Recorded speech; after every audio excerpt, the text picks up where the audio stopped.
Digital audio health by Simatrax.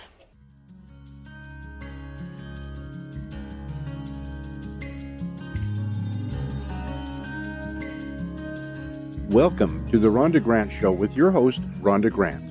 If you believe that there is more to life than what you see right now, and you want to find out more, listen in as her guests share their journey and their extraordinary experiences. Now, here is your host, Rhonda Grant. Welcome to the Rhonda Grant Show. Sometimes the universe has a way of placing people or obstacles in your path to help guide and direct you on your mission.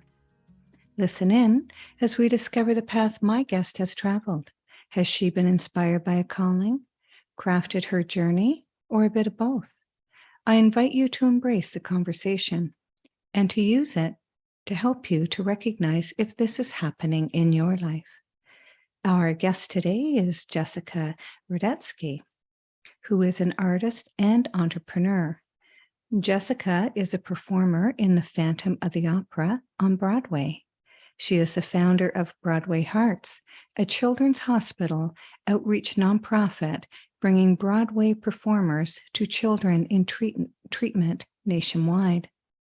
She is also the co-founder of Lucent Breathwork, an online breathwork studio, and Broadway Unveiled, an event company which offers up-close and personal events with Broadway stars.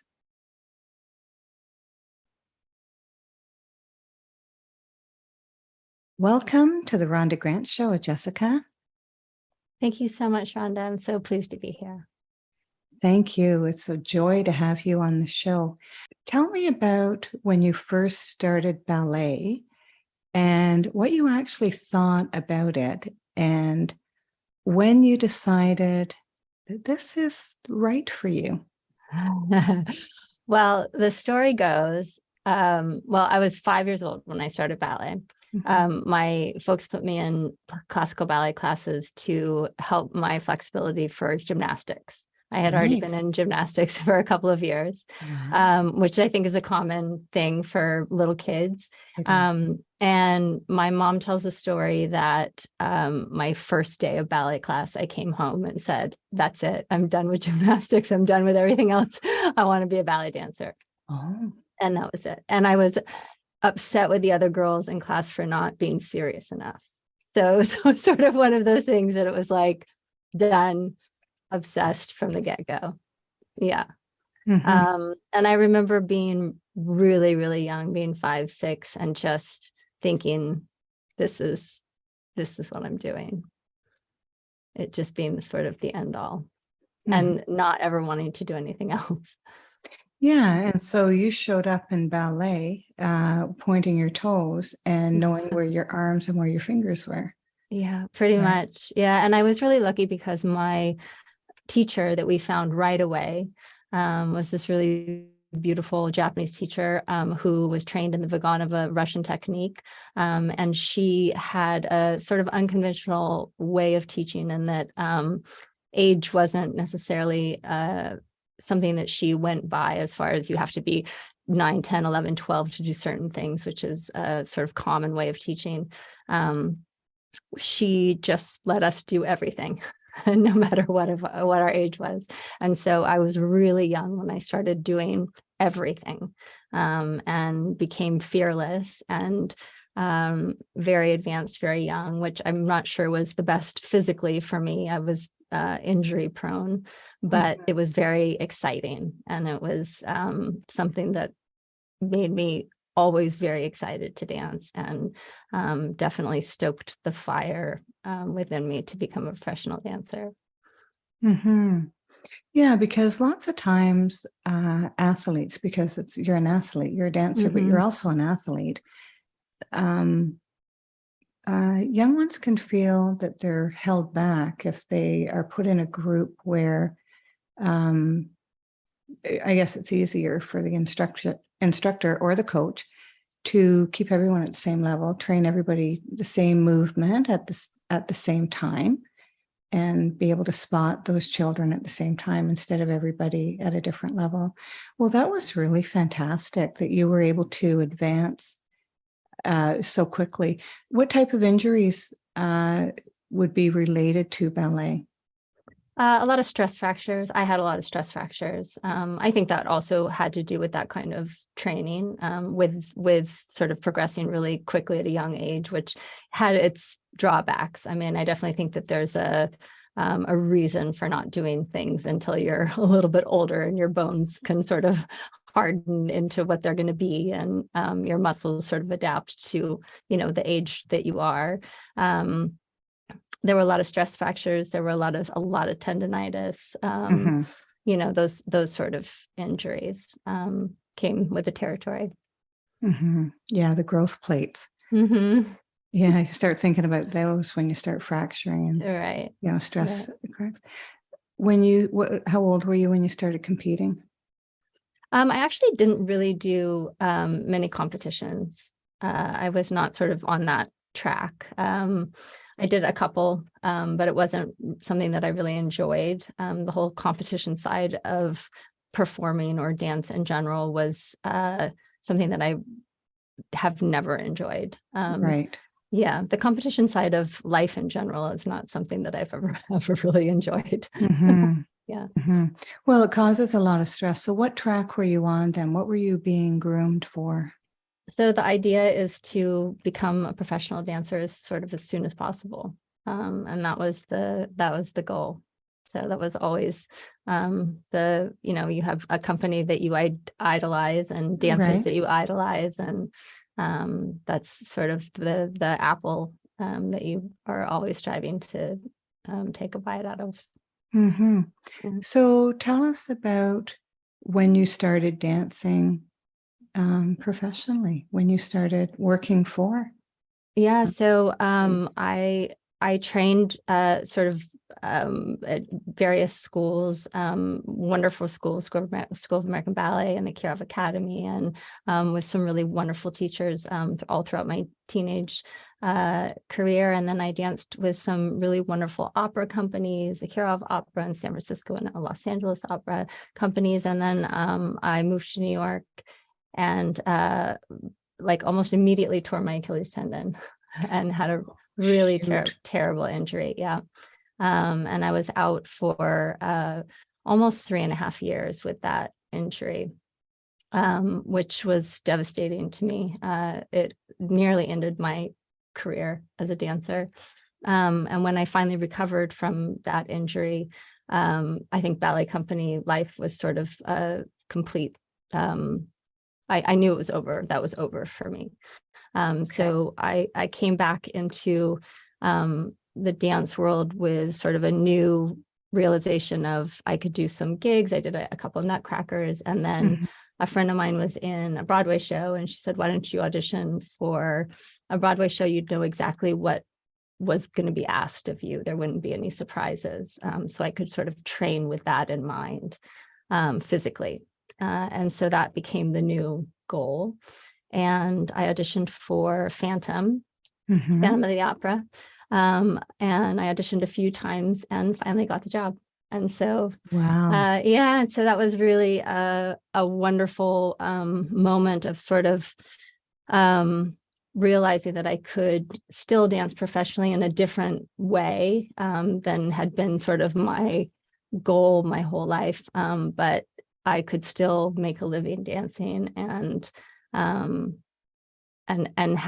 have a career in the professional world. Did you ever have a moment or moments during your career where you became the conduit of the music? You let go of exactly what you were doing and became the music? I mean, sure, that I think can happen anytime you're dancing. That can happen in class, even. The music is we're so lucky that we get to dance to the music that we do.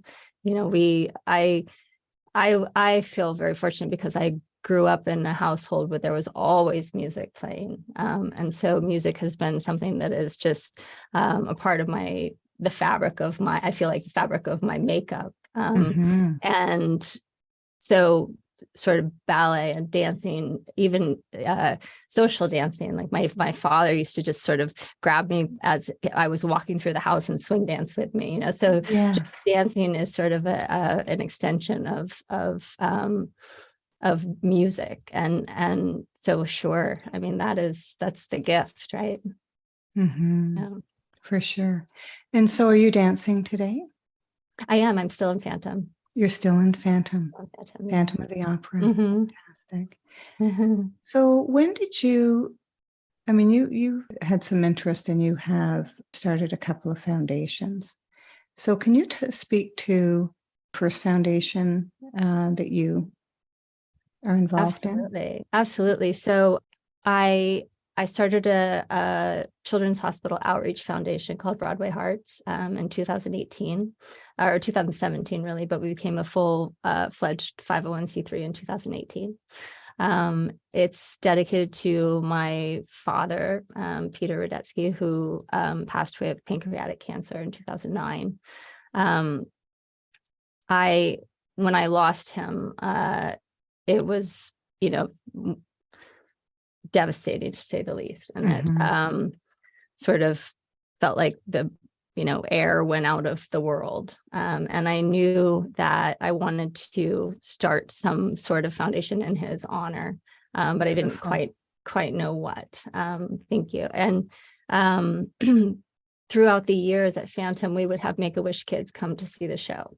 And those experiences were always some of my absolute favorite performances to be involved in. We would have the option to stay after the show and meet with the children and their families and really get to know them and their stories. And their stories are always so incredibly inspiring. And on occasion, they would cancel at the last minute. And, of course, we wouldn't know why. And it seemed silly that the burden was on these children to come see us. And so I sort of focused on the idea of how can I bring a version of us to them.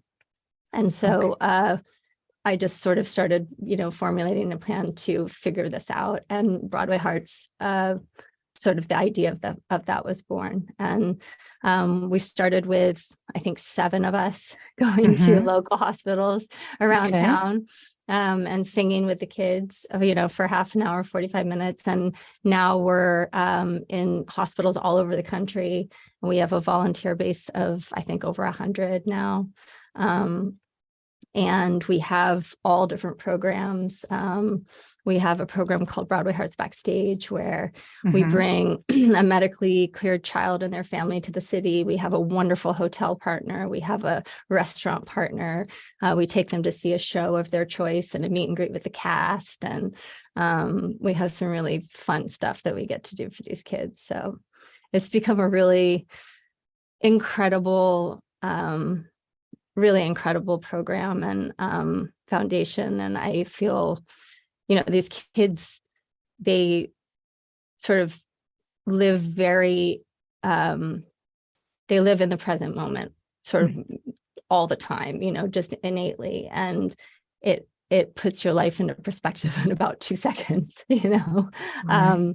And I feel very lucky that we get to be involved in their lives and help to bring music and joy and laughter. And, we try to make our visits as interactive as possible. And the goal is to be in, we do everything virtually now. We've had to do that for COVID reasons. And, it allowed us to be in hospitals all over the country, which has been incredible.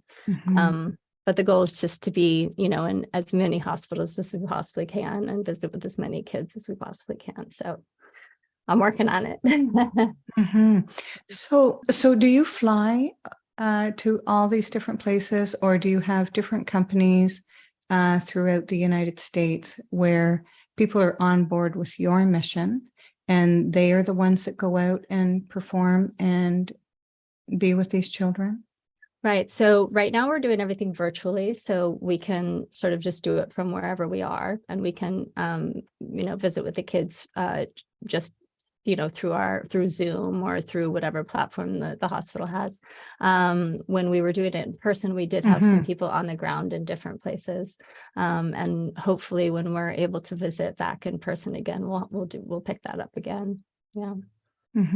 Do you think you will go back in person, or will you do sort of offer both? Yeah, it'll be hybrid for sure. Yeah, I hybrid. mean, I was gonna the say. silver lining of the virtual, which it didn't occur to me at the time, is that, there are some kids in the hospital that simply can't leave their rooms. And so we now get to visit with every single child in the hospital, which is, such an honor for us and such a wonderful thing that I will never give up. Yes, because the very sick would not be able to go anywhere. So, Right. a lot of good things came out of the pandemic, and that would be one of them. Oh, for without sure, question. is Right. because of your reach, and the reach can be global if you want it to be. I mean, I would love it to be global. I you mean, would love it to be global. oh my goodness. The ultimate goal is for us to be, in every children's hospital globally. I honestly don't see why we can't be. It's just a matter of time, and it's a matter of, funds, and a matter of, just me sort of knocking on the doors, which I have no problem doing. It's just, a matter of doing it. So, yeah. Well, it's connecting with the different theater companies in different countries, right? Right. Yeah. Yeah. It's really exciting. I mean, the amount of expansion and the, just the feedback that we've gotten from the places that we've been able to get into in the past couple of years alone has been so tremendous that it's just really exciting. So I feel really fortunate. Yeah. And my volunteer base is so unbelievable. I mean, these are all professional performers from all different Broadway shows, and their generosity and talent and just willingness to show up for these kids is just kind of blows my mind. Yeah. And the staff at the hospital, they also are involved because they're with the children, and they must see such joy and delight in those children that last longer than the performance, right? Yes, the feedback that we get from the child life specialists and the coordinators is super positive, and they tell us that they have requests for this song from last week, and they this child would like to hear this song, and I get texts all the time and pictures, and it's so joyful. It really is. We feel very fortunate. And so, I mean, this takes a lot of work because you have to prepare a program specifically for these children. So do you have it coincide with whatever you're doing at the time, whatever show you're doing at the time? No, it's a completely separate thing. It's a completely separate thing. Fantastic. Do tell. Yeah, I mean, it's so we have specific programs that we do for the kids. So we do either a 30-minute sing-along, which is a lot of Frozen and a lot of Disney stuff. It's very much specifically geared towards the kids. So it's really it's a lot of Encanto right now. It's very much what the kids want to hear. We do a Broadway Hearts bingo, where the bingo board children's hospitals love bingo for whatever reason. It's like a huge thing. I think it's the prizes more than anything. Right. But we have a bingo board made up of all different playbills from different shows. So they land on a square and we sing something from that show, and they call in, and we yell out their names and bingo. And it's very interactive and very fun. We'll do a one-on-one Zoom with a child's favorite Broadway star or a movie musical star if they're having a rough day or they're going into surgery or something. Or we'll do we do personalized shout outs. We do personalized music videos, which has been so fun. Where a child will star in their own music video and we'll help them out with that.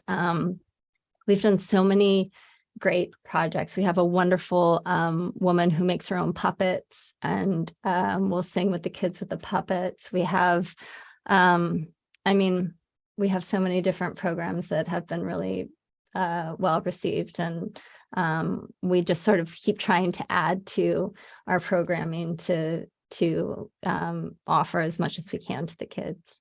Well, Amaya, we're glad I asked that question. Thank you.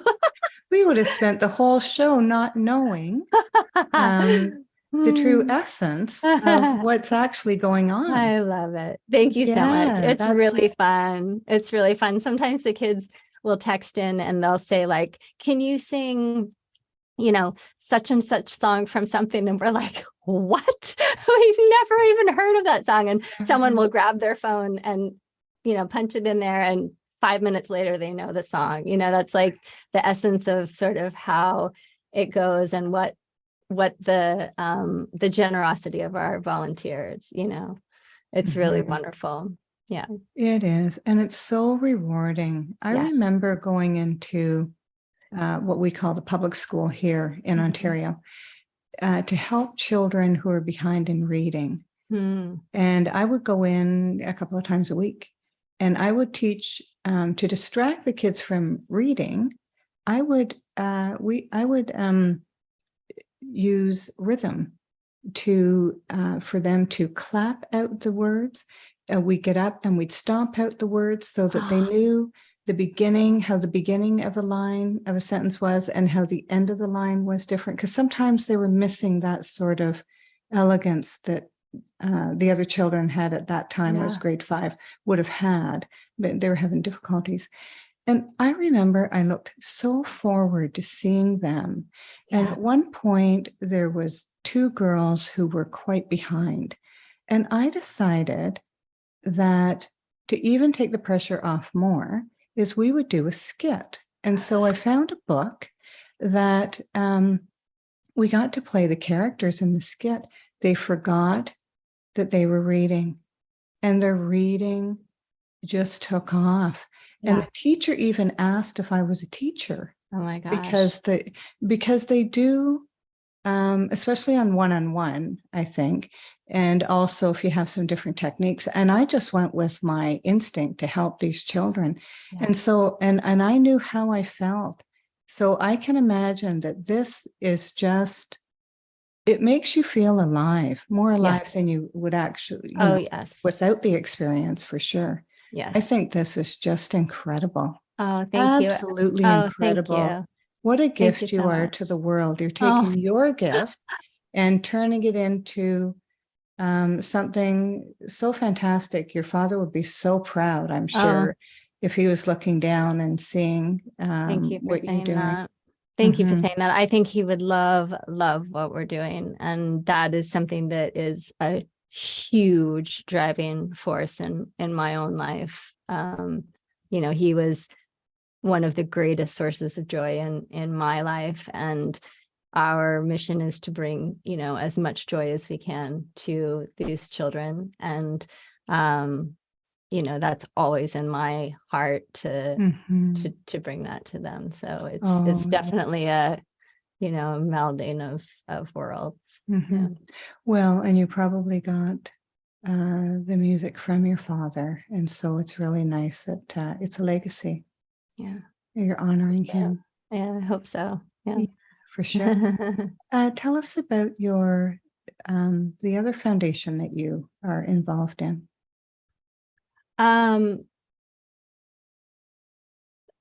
you talking about the breath work? Yes, the breath work. Okay, so this is and actually how did that start? So So I have a breathwork studio, actually. It's called Lucent Breathwork. And it's a company, my older brother, Sam, and I actually started this business. So it's not a foundation per se, but it's business. And he got me into a breathwork practice a few years ago when I was sort of, it was during the pandemic when things were a little up in the air and, sort of having to deal with things that weren't quite as they normally are. Right. And yeah, I think as we all felt. And he thought not only just physically as a dancer, to help with recovery and athletic performance, but anxiety or depression or all these different things. Breath work is such an incredible healing modality to help sort of regulate your own nervous system. And he thought that it would be something that he's been practicing for quite some time, and he thought it would be something that would really help me. And I started to do my own practice, and I thought, oh my goodness, wow, what have I been missing?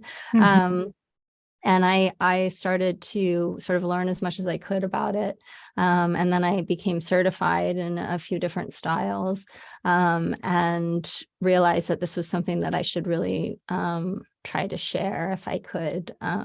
It is a natural healing modality that is unbelievably exciting. And the ability to sort of through breath change your physical state it changes your physiology and changes your mood and changes, you can help alleviate upper respiratory disorders and sleep disorders and, all these different things. And just by changing the way you breathe, or by, changing the way you breathe for a few 20 minutes, and then coming back into a restful state. It's such an incredible healing modality. And so we started this breathwork studio called Lucent Breathwork. And, we tailor our breathwork sessions to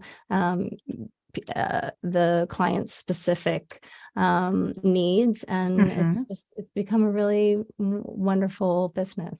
Because we breathe in and out all day long. We do. It's true. And most of the time we're shallow breathers. And I think what you're speaking about is taking a breath in and taking it maybe all the way down to your toes even. And maybe not even holding it, like a lot of people want you to hold your breath. I don't know if you teach that, but just relax and let that air out. Water and breath are life-sustaining. Let us know. Tell us. Yes. No, it's true. And, learning to breathe through your nose again, and learning to, just to exactly like there are a lot of us are shallow breathers, learning to, really breathe from your diaphragm again, learning to sort of relearning how to breathe for health again. It's a really exciting, it's a very exciting field. And I feel lucky to sort of be able to share what we're doing. It is really important. There is Dr. Teresa Bullard with Gaia, and she teaches different things. And one of the things she teaches is breath. And she teaches breathe in your soul, breathe out your spirit. Oh, interesting. Breathe in your spirit, breathe out the universe. Oh, my goodness. Breathe in the universe, breathe out the cosmos, and it's there on Gaia, and and I have done that practice, and what it does, it just expands your awareness, because we're so into ourselves every day. True. And this sort of I've tried the technique. I love the technique. I need to actually put it into my normal routine, but it makes you feel that you're bigger than just your body. How lovely. Yeah, it's a nice feeling. Yeah. Do you have, I mean, a lot of people who are so involved like you are, do you have a daily practice? I mean, a lot of people think that successful people like you just happens. They don't realize that you started at 5 years of age. And even before that, you were in gymnastics, you said a couple of years before that even. And did you end up developing a ritual in the morning that helped you maintain your level of health and excitement for what you do? Sure. I mean, I think it's changed tremendously over the years. It used to be that every morning I would have, a 2-hour ballet class, and that would be what I did religiously every single morning. Early in the morning? How early? 10 o'clock class sometimes right. When I was younger, it was 9 o'clock, 2-hour ballet class. Yeah. Thankfully, I don't have to do that anymore. Yes. That's a little too early for me. As a professional dancer, I was able to sort of move that back a little bit. But for the majority of my life, it was 10 o'clock, 10 a.m. 2-hour ballet, an hour and a half ballet class, and then on to rehearsal or on to the rest of the day. And that would be my setup. Later in my life, once I was in my 30s, I sort of pared that down a little bit to wake up and, sort of do my own sort of conditioning. So I definitely have like my own little conditioning thing that I do for about a half an hour every day. That's a little bit of meditation. It's a lot of breath work, which is a sort of form of meditation. I've never been able to really meditate. My brain has always been a little too active for that. So breath work too much going on. Too much going on. And breath work is such a wonderful sort of trick for that, because you're, within a breathwork practice, you're meditating and you don't even know it. You're meditating you're tricking yourself into meditating. Right. Which is heaven. Yeah, it's heaven. Yeah. So I have a little meditation, breathwork all in one, and sort of set myself up for the day, as well as some, physical stretching and a little bit of yoga and stuff like that, to sort of set myself up for the day. And then I have about a list about this long of stuff to do. Yeah, a couple of feet long. Yeah. Right. And if I can get through a quarter of it, I'm good to go. Yeah. And a lot of people give up. Listen, you've just taught our listeners a really great practice, because a lot of people, or some people, may have difficulty meditating and they just give up because they say, I just can't do it. I just can't calm my brain. Things just keep on, populating my brain, and I can't. So, I mean, to do some breathing exercises and forget about the trying and just being, and focus on doing something else. And it is meditative for sure. 100%. Yeah. You get out of your own way. Yes, exactly. You Which get out of your own way. Such a gift to get out of your own way, isn't it? Yeah. And a lot of people say, get out of your own way, but you go, how am I in my way? And people don't know how they're in their way. Right. They have no idea. But that was a really good example, is that to do it a different way, and that's getting out of your way, right? And by tricking yourself. That's right. If that's what you want to do. Right.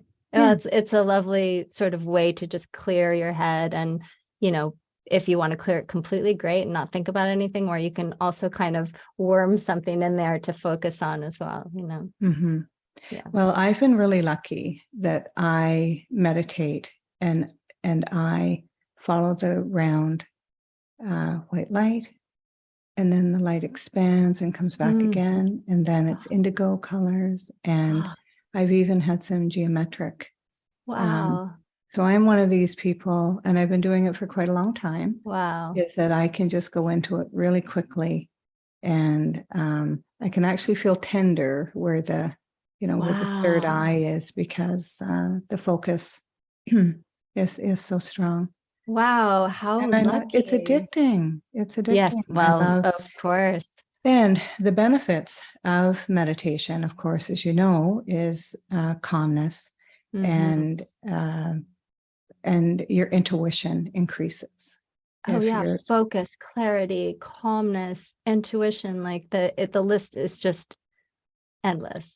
endless. And the Yes. more you do, and the more you see how it Hmm. changes your life, the more you Hmm. want to do it. Yes. And so, yeah, Wow. I've loved the practice. I really, that's really wonderful, Rhonda. Thank you. Yeah, I Yeah. love the practice. And it took a long time for me to get to where I am. And lots of times I'll lay down to do a meditation because I like to have a nap Hmm. after. Well, why not? Why not? Yeah.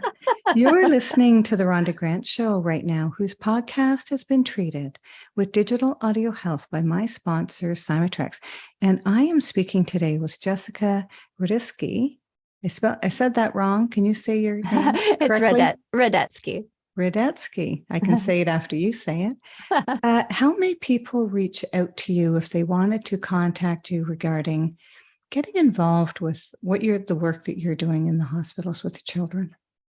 Yeah, that would be lovely. You can get in touch with us at broadwayhearts.org. You can the email on there, there's a form that you can fill out on there, or you can just email us directly through any of the links on there. All roads come to me. Nice. Very Yeah. good. And also my personal website is jessicaradetsky.com. Okay. And again, all roads come to me, and all my personal stuff is on that website as well. I'm really glad that you said that, because people sometimes are intimidated to reach out to a website because they don't know if it does go to the actual person that they Right. want to meet. They don't Yeah. know if there's a watchman at the gate sort of thing. No, Right? it's all me. And also our Instagram is at Broadway Hearts or at Jessica Radetsky. And again, all roads lead to me. Yeah. Everything. Everything. Yeah. Facebook, same thing. Mhm. Yeah.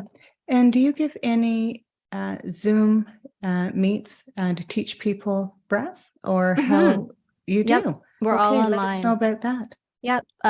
Same thing on my personal website, jessicaradetsky.com. There's a link for that, but we're also on Instagram at Lucent Breathwork. Mm-hmm. Okay. Yeah. And so I think if you could spell your last name, that would also help. Sure. It's Radetsky. Mm-hmm. Sounds like it's an easy name to say. It's not. It's not. Do you feel that you crafted your journey, or do you feel that you have been called to your journey? That's such a good question. I feel very fortunate that I have been able to do what I've done in my life. I feel that I have had tremendous passion for everything I've done. Wow. And I feel that the pull that I've had towards the things that I've done has been just immense. Fabulous. So, Mm-hmm. yeah, I feel really lucky. Mm-hmm. I didn't know if I was ever going to feel something as huge as my love for dancing, in something else. And then Broadway Hearts happened, and I love it with every fiber of my being, Mm-hmm. So, and then I just feel like things keep evolving and I keep loving things. So I feel very lucky. Mm-hmm. Yeah. I feel that when people step into the true essence of why they've come here, is that this is the type of thing that happens in their life. Yeah. If you embrace it. Right. And you activated your genius, the reason that you came here, right? And it's just wonderful to see how you've fallen in love with your life. Thank you. I appreciate you saying that. It feels I feel really lucky that the people that I have in my life doing this with me are as excited about it as I am, and that are along for the ride. So, it all feels really good. Mm-hmm. Yeah. Absolutely. What extraordinary discovery have you found? I love this question, Rhonda. Do you? Good. Yeah, this is a really incredible question. So it's also a really hard question. It is hard. It is a really hard question. Yes. I think the extraordinary discovery is, so I've spoken already about my family and about my parents. My parents, I'm so lucky with my family. I'm so incredibly fortunate. My parents, learning by example from them and the way they live their lives is such a gift to me. And they always were very open to new experiences, and they were always very curious as people. They always were incredibly generous. Like, their generosity was so profound. Like, it impacted people in such a profound way. So it was really easy to want to emulate them. And I think the gift, to answer your question, is, their sort of gift to me, like the wanting to, knowing that I should always be open to experiences, keeping my eyes open to something that can happen, a seed that can be planted here might make this happen. A seed that can be planted here might make that happen. A seed that, like, just always something evolving, always something could come from this, always something could come from that, never being, defined by something. And they were so incredible at sort of supporting us in everything that we did, and always letting us know that we could be anything we wanted to be. And what a fabulous gift they gave you. Oh my gosh. Oh my goodness. Like, I